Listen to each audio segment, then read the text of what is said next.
ela já não fica falando tanto de políticas no sentido de lei do SUS, lei de regulamentação das redes de atenção à saúde, ou lei de atenção de saúde mental, mas a gente está discutindo agora o Guia Alimentar para a População Brasileira.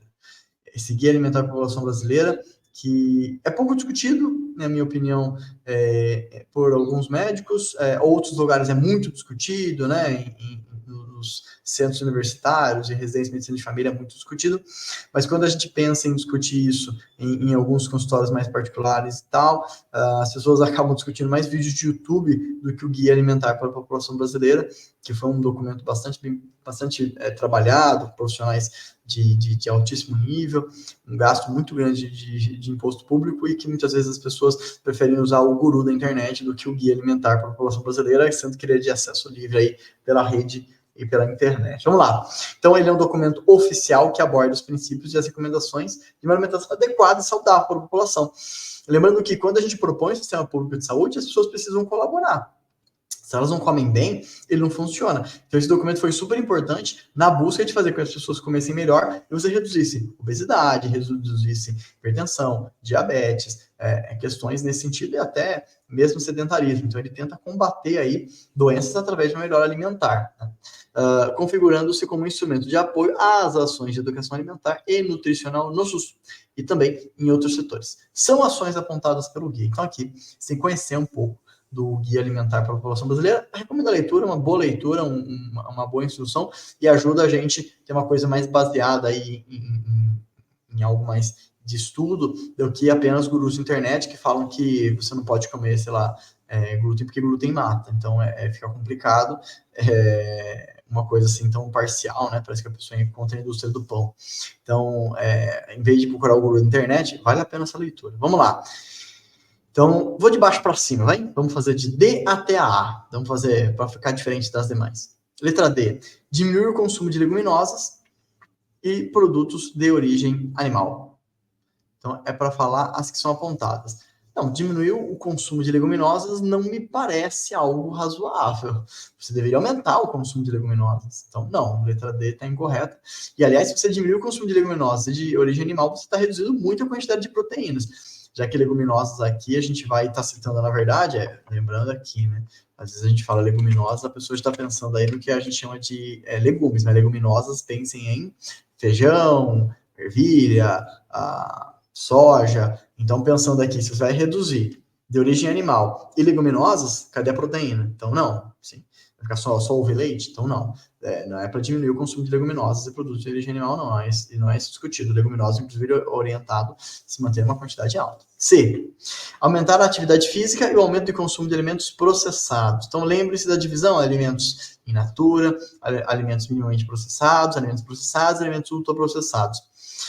Sim, aumentar a atividade física é incentivado no guia, mas a gente não vai aumentar o consumo de alimentos processados. A gente vai manter eles controlados ou reduzidos. Então, a gente vai reduzir, a gente não vai aumentar o alimento de consumo processado. Então, está incorreto. O começo está certo, né? Aumentar a atividade física, ok, mas a gente não vai aumentar o consumo de alimentos processados. Letra B, dar preferência para o consumo de alimentos processados e recuperar na população o hábito de preparar as próprias refeições. Não, se ela vai preparar a própria refeição é com alimento. Não, tá errado isso aí. Então, dar preferência para o consumo de alimentos processados, não. Mesmo do anterior. A gente vai dar preferência para alimentos in natura, minimamente processados. Não alimentos processados. Até porque ele fala e recuperar na população o hábito de preparar seus alimentos. Bom, se o cara já está comprando alimento processado, você não está estimulando a pessoa a preparar suas próprias refeições. Se você vai fazer isso se você estiver falando de alimento in natura. Então, a letra B está errado pelo mesmo motivo da C. Não é para aumentar alimentos processados, alimentos in natura. E a letra A, dar preferência para o consumo de alimentos in natura ou minimamente processados. Isso está perfeito até agora. E recuperar na população o hábito de preparar as próprias refeições. Está perfeito, exatamente isso. Então, a letra A está corretíssima. Então, a ideia do nosso guia de alimentar da população brasileira é justamente a gente conseguir ampliar as questões de alimentação. Então, muitas das vezes, a gente entende que olha, como que eu vou fazer para melhorar minha alimentação e tal? Vou pesquisar aqui uns 1000 gurus. Quando a internet tem esse guia, e o base principal dele é isso, a gente tentar aumentar, descascar mais e desembrulhar menos. A gente tentar não ficar usando tantos alimentos processados e usar alimentos in natura. E isso torna a alimentação das pessoas muito mais saudáveis, né? Então, quando a gente faz uma má ingestão de nutrientes, mesmo que a gente comendo alta quantidade calórica, a gente pode ficar desnutrido, né? Então, a ideia aqui é isso, a gente não fazer consumo de alimentos ultraprocessados, e sim dos alimentos in natura. E aí, obviamente, ele vai lá explicar, inclusive, como você faz a escolha dos alimentos. Então, vale a leitura, não é uma leitura curta, é um documento que tem mais de 150 páginas, mas ele vai explicando o que são alimentos processados, o que são alimentos minimamente processados, como são usados, por exemplo, sal, gorduras e açúcar, né? Que a gente orienta que tem uma questão ali de usar mais como tempero do que como um ingrediente principal. E a regra de ouro prefira sempre alimentos in natura ou minimamente processados em preparações culinárias em vez dos alimentos ultraprocessados. Então, os alimentos ultraprocessados, eles vão ter muito mais condimentos e vão ser muito piores do que os outros. Então, a gente sempre vai tentar não usar, por exemplo, um exemplo que ele cita, por exemplo, é o suco de pozinho de abacaxi, que basicamente é açúcar e uma essência de abacaxi. Não, a gente vai tentar o abacaxi in natura. Ah, mas qual que seria o processado no meio caminho? Sei lá, um abacaxi em calda, um abacaxi em lata.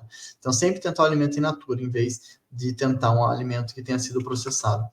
E aí, isso faz com que a gente consiga ter uma alimentação mais saudável. Ele dá alguns exemplos de alimentos, de pratos mais saudáveis, então isso faz com que seja mais simples, mais fácil da gente conseguir uma alimentação mais saudável. Então aqui, a Unilink agora com utilidade pública também para ajudar aí a gente conseguir melhorar a alimentação. Não busque guru, busque o guia da alimentação brasileira, é muito mais razoável, é muito melhor, senão a gente fica aí comendo um monte de alimento processado e fica procurando guru na internet. Procura o guru na internet, lê, estuda, vale mais a pena, você vai ser uma pessoa mais feliz fazendo isso, vai exigir mais níveis de concentração para você que fala, eu acho que eu estou desenvolvendo TDAH, eu não consigo me concentrar em nada, fica só no shorts, em vez de ficar no shorts, para ler, aproveita aqui que você ganha esse momento aí de leitura, e você vai conseguir aprender muito mais e ter uma alimentação muito mais saudável.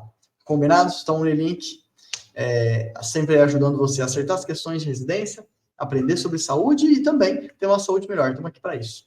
Estão precisando? Estamos sempre à disposição. Valeu? Tchau, tchau, turma. Até mais.